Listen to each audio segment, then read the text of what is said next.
Emotional child abuse adalah pelecehan emosional yang terjadi kepada anak atau pola perilaku yang merusak harga diri anak dan berdampak negatif terhadap perkembangan emosional anak. Selain tidak memberi cinta dan dukungan, pelaku kekerasan emosional biasanya sering melakukan penolakan, berkata kasar, mengancam, mengkritik, mencaci maki, bahkan merendahkan anak. Contoh sederhana dari kekerasan emosional adalah yang terjadi antara anak dengan pengasuh atau dengan orang tuanya sendiri, yakni ketika orang tua atau pengasuh melontarkan kata-kata yang kasar atau bernada tinggi kepada anak sehingga anak terganggu mentalnya.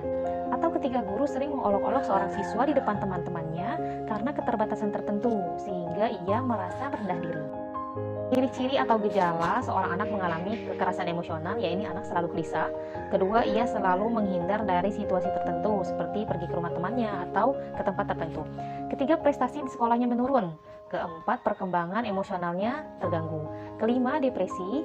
Keenam, sering menyakiti dirinya atau orang lain dengan sengaja. Ketujuh, regresi, yakni misalnya mengompol padahal sebelumnya anak tidak mengompol. Kedelapan, anak sering mengeluh sakit kepala, sakit perut, atau somatik lainnya tanpa diketahui penyebab asalnya. Kesembilan, anak kehilangan minat untuk bersosialisasi atau berkegiatan sosial. Kesepuluh atau yang terakhir, anak merasa rendah diri.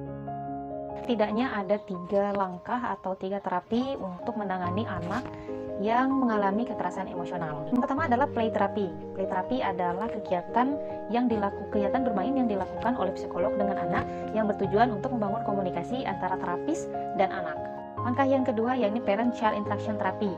Terapi ini efektif untuk menurunkan tingkat kekerasan perilaku yang terjadi karena stres orang tua dan meningkatkan keharmonisan antara orang tua dan anak hingga menurunkan risiko terjadinya pelecehan atau kekerasan emosional anak yang akan terjadi di masa yang akan datang. Langkah yang ketiga yakni trauma focused cognitive behavioral therapy.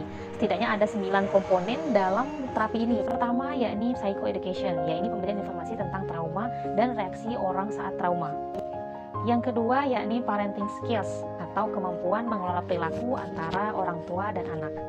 Yang ketiga yakni relation skills atau meliputi cara mengelola reaksi fisik terhadap stres.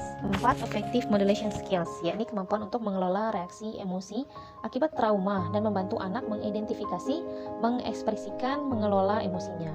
Yang kelima yakni cognitive shaping skills, yakni kemampuan memahami hubungan antara pikiran, emosi, dan perilaku.